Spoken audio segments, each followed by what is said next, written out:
Dans cette capsule, je vais vous montrer les variables. Mais en même temps, je vais vous montrer des blocs dans Apparence, dans les capteurs et dans les opérateurs. Je dois faire un programme qui demande le nom et la date de naissance et qui va imprimer ces informations à l'écran. La première chose, nous allons aller créer nos variables. Fait que dans la section Variables, je vais cliquer sur Créer une variable. La première va être nom. Remarquez qu'après que j'ai créé ma variable, la variable apparaît ici et puis un petit crochet bleu à côté. Vous avez remarqué ici dans le plan de travail que nous avons notre variable ici qui apparaît, nom, 0. Si j'enlève le crochet, la variable va disparaître. De plus, je peux faire un bouton droit sur la variable et je peux changer son apparence. Donc, grande, ou bien barre de défilement, ou bien lecteur normal. Je vais l'enlever. Nous allons créer une deuxième variable, date de naissance. OK? Et je vais enlever le crochet pour celle-là aussi. Pour faire apparaître notre question, nous avons besoin d'aller dans les capteurs. Fait ici, ça dit demander quel est ton nom et attendre. Donc, on va prendre ce bloc ici. Dans la dernière capsule, je vous ai montré comment est-ce que ça nous prend un événement. Donc, je vais choisir quand le drapeau est cliqué, demander quel est ton nom et attendre. Ici, je vais sauver cette valeur dans ma variable. Donc, je vais retourner à la variable et puis je vais choisir mettre. Et ici, sur la petite flèche, je vais choisir nom. Donc, mettre nom à. Ici, où ce qui est 0, je peux retourner à mes capteurs et choisir réponse.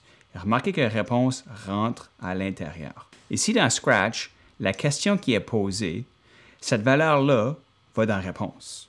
Mais si je pose une autre question, cette réponse-là va aller dans réponse. Donc, la variable me permet de stocker la réponse dans la variable de nom.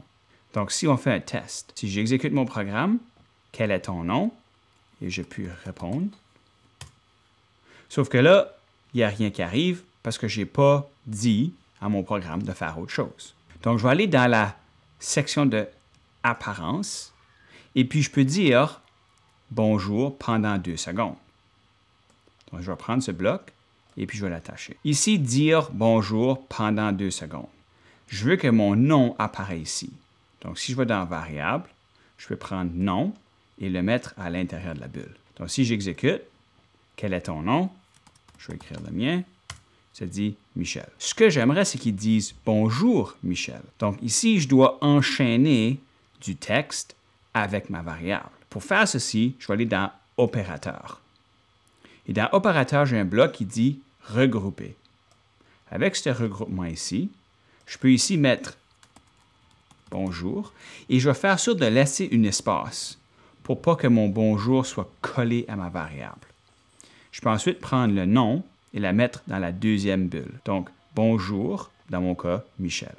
Je peux ensuite prendre ce bloc ici et le rentrer à l'intérieur de celui-là. Donc, si j'exécute, quel est ton nom? Michel.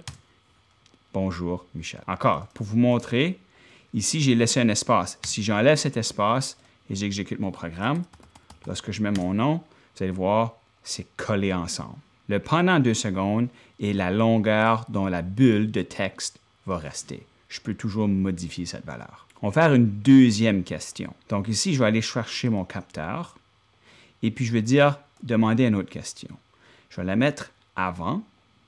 Fait que ici, l'année de ta naissance. Bon, encore ici, je veux stocker la réponse de celle-ci dans ma variable. Donc, mettre date de naissance à, je vais aller dans capteur et prendre réponse. Parce que la première fois ici, j'ai posé ma question, je dis Michel, ça va dans réponse. Et puis ensuite, la réponse est sauvée à non. Ici, je pose une autre question, et puis là, ça va être une année, elle va aller dans réponse.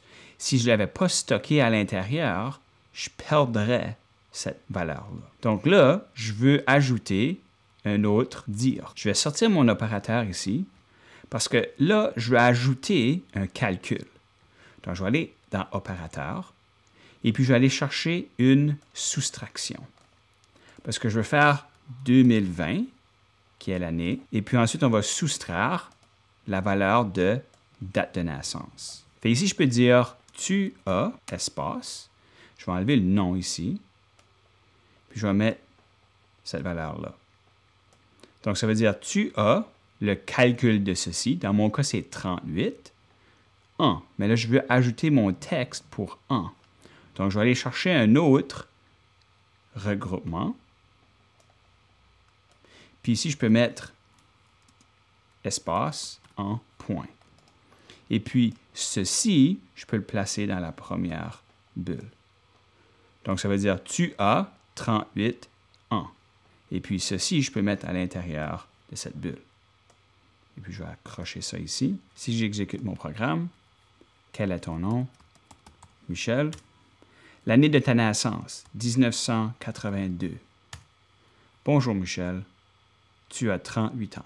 Et voilà comment utiliser les variables ainsi que des opérateurs et des bulles dire. Dans la prochaine capsule, nous allons regarder aux structures conditionnelles.